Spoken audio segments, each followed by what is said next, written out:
சூஜி role ரவாவை use பண்ணி பண்ணக்கூடிய instant breakfast recipe. வீட்டில் இட்லி தோசை மாவு இல்லாதப்போ இன்ஸ்டண்ட்டாக கொஞ்சம் டிஃப்ரெண்ட்டாக பண்ணணுன்னா இந்த ரெசிபி நீங்கள் ட்ரை பண்ணலாம். இது நீங்கள் பிரேக்ஃபாஸ்ட்டுக்கு மட்டும் இல்லாமல் ஈவினிங் ஸ்நாக்ஸாகவும் யூஸ் பண்ணலாம். நம்ம ஆவியில் வேக வச்சு பண்ணுறதுனால இது ரொம்ப ஹெல்த்தியான டிஷ்ஷும் கூட. இது ஆவியில் வேகிறப்போ ஒரு 2 நிமிஷம் தான் ஆகும். இது வேகிறதுக்கு ரொம்ப ஈஸியாக ரெடி பண்ணிடலாம். 5 மினிட்ஸ் இருந்தால் போதும். ரொம்ப ஈஸியாக இந்த டிஷ் நீங்கள் ரெடி பண்ணிடலாம். இதோட மாவு ரெடி பண்ணிட்டால் போதும். இதை நம்ம இந்த மாதிரி ரோலாகவும் யூஸ் பண்ணலாம். இதே மாவை யூஸ் பண்ணி நம்ம தோசாவும் பண்ணலாம். இது கூட இது மேலே நம்ம தூவுறதுக்கு ஒரு இட்லி பொடியும் ரெடி பண்ண போகிறோம்.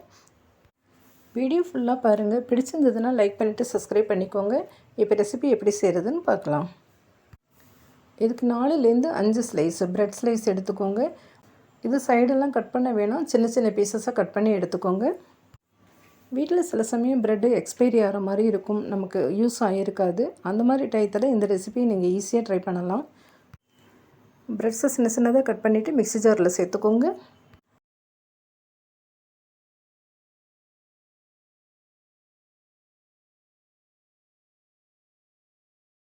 இது கூட 2 கப் ரவா சேர்த்துருக்கேன். வறுக்காத ரவா தான். 2 கப் ரவா சேர்த்துக்கோங்க. எந்த கப்பில் ரவா எடுத்தோமோ அதே கப்பில் புளிக்காத தயிர் 1 கப் தயிர் எடுத்துக்கோங்க. எந்த கப்பில் தயிர் எடுத்தோமோ அதே கப்பில் 1.5 கப் தண்ணி சேர்த்துருக்கேன்.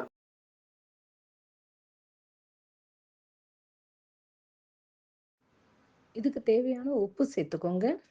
இதை மூடி நல்லா ஃபைன் பேஸ்ட்டாக அரைச்சி எடுத்துக்கோங்க. மாவு அரைச்சாச்சு. இது ஒரு பவுலுக்கு ட்ரான்ஸ்ஃபர் பண்ணிக்கலாம்.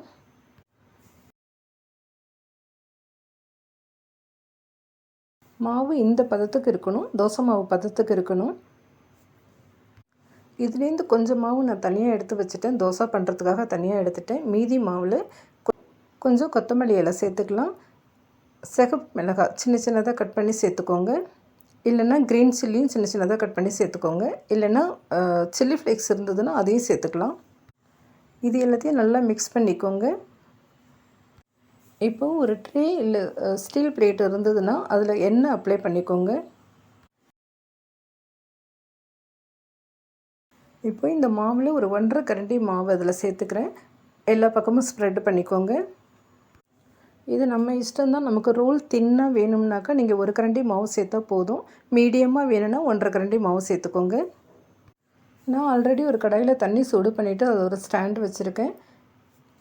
இந்த ட்ரேவை அதில் நம்ம ப்ளேஸ் பண்ணிடலாம். இதை மூடிட்டு ஒரு 2 நிமிஷம் வெந்தால் போதும். அது ஈஸியாக வெந்துடும். ஸோ 2 நிமிஷத்துக்கு இதை மூடி வச்சுருங்க. இந்த டைமில் நம்ம இந்த ரோலுக்கு தேவையான பொடியை ப்ரிப்பேர் பண்ணிக்கலாம். இதுக்கு 1 கப் உளுத்தம்பருப்பு எடுத்திருக்கேன். வெள்ளை உளுந்துருக்கு இல்லையா, அதுதான் எடுத்திருக்கேன். இதை நல்லா ரோஸ்ட் பண்ணி எடுத்துக்கலாம். அடுப்பு சிம்மில் வச்சுட்டு உளுந்து வறுத்து எடுத்துக்கோங்க. இல்லாட்டி மேல் பக்கம் சீக்கிரமாக வெந்துடும், பச்சை வாசனை இருக்கும். ஸோ அடுப்பை சிம்மில் வச்சுட்டு எடுத்துக்கோங்க. இது இட்லி பொடி மாதிரி தான். பட் இட்லி பொடியில் நம்ம பூண்டு கருவேப்பிலாம் சேர்ப்போம். இதில் நான் வேர்க்கடலை சேர்த்துருக்கேன். ஸோ கொஞ்சம் டிஃப்ரெண்ட் ஸ்மெல் இருக்கும், அதனால் வேர்க்கடலை சேர்த்துருக்கேன். உளுந்து நல்லா பொன்னிறமாக ஆனோன்னா அதை எடுத்து ஆற வச்சுக்கோங்க. இப்போ எந்த கப்பில் உளுந்து எடுத்தோமோ அதே கப்பில் 1 கப் கடலைப்பருப்பு எடுத்துக்கலாம். இதையும் நல்லா பொன்னிறமாக ஆற வரைக்கும் வறுத்து எடுத்துக்கோங்க. கடலைப்பருப்பு நல்லா வறுப்பட்டுடுச்சு. இதை தனியாக எடுத்து ஆற வச்சுக்கலாம். இப்போ அதே கப்பில் 1 கப் வேர்க்கடலை எடுத்து அதையும் நல்லா வறுத்து எடுத்துக்கோங்க. வேர்க்கடலை கையில் எடுத்து பிரித்தோம்னா தோல் பிரிஞ்சு வரணும், அந்த அளவுக்கு வறுத்துக்கோங்க. இது ரெடி ஆகிடுச்சு. நம்ம வறுத்து வச்ச மற்ற பொருட்களோடு இதையும் சேர்த்துக்கலாம்.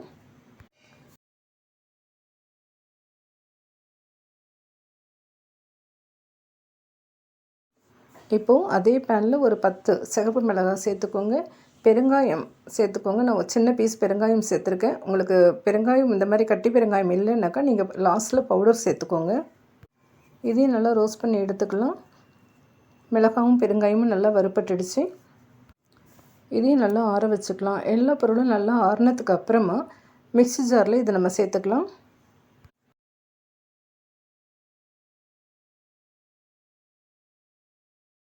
இது கூட இதுக்கு தேவையான உப்பு சேர்த்துக்கோங்க. இது மூடி நல்லா ஃபைன் பவுடராக அரைச்சி எடுத்துக்கோங்க. பவுடர் இந்த மாதிரி கொஞ்சம் கரகரப்பாக, ரொம்ப ஃபைன் பவுடராக இல்லாமல் கொஞ்சம் கரகரப்பாக அரைச்சி எடுத்துக்கோங்க. இது நல்லா ஆறினதுக்கு அப்புறமா ஒரு பாட்டிலில் ஸ்டோர் பண்ணி வச்சிட்டோம்னாக்கா ரொம்ப நாளைக்கு கெடாமல் இருக்கும்.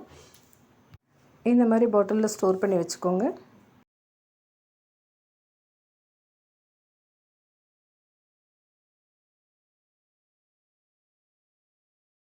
இப்போது நம்ம டிஷ் ரெடி ஆகிடுச்சான்னு பார்க்கலாம்.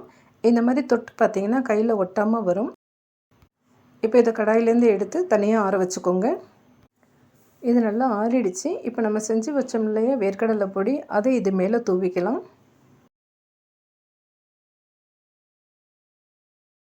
எல்லா பக்கமும் ஈவனாக பொடி தூவிக்கலாம்.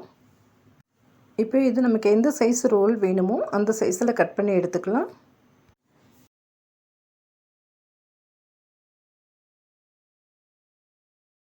கார்னர்ஸை விட்டுட்டு மிடில் உள்ளதை நல்லா ரோல் பண்ணி எடுத்துக்கோங்க. இது ட்ரேயில் ஒட்டவே ஒட்டாது. ஸ்டீல் பிளேட்டாக இருந்தாலும் ஒட்டாது, ஈஸியாக வரும். ரோல் பண்ணி எடுத்துக்கோங்க. பொடி உங்களுக்கு கீழே கொட்டுற மாதிரி இருந்ததுன்னா இது மேலே கொஞ்சம் நல்லெண்ணெயோ கீயோ கூட அப்ளை பண்ணிக்கலாம். இல்லாட்டி பொடியை நல்லெண்ணெய் இல்லை கீயில் நல்லா மிக்ஸ் பண்ணிவிட்டு அப்படி கூட நீங்கள் இதை ஸ்ப்ரெட் பண்ணலாம்.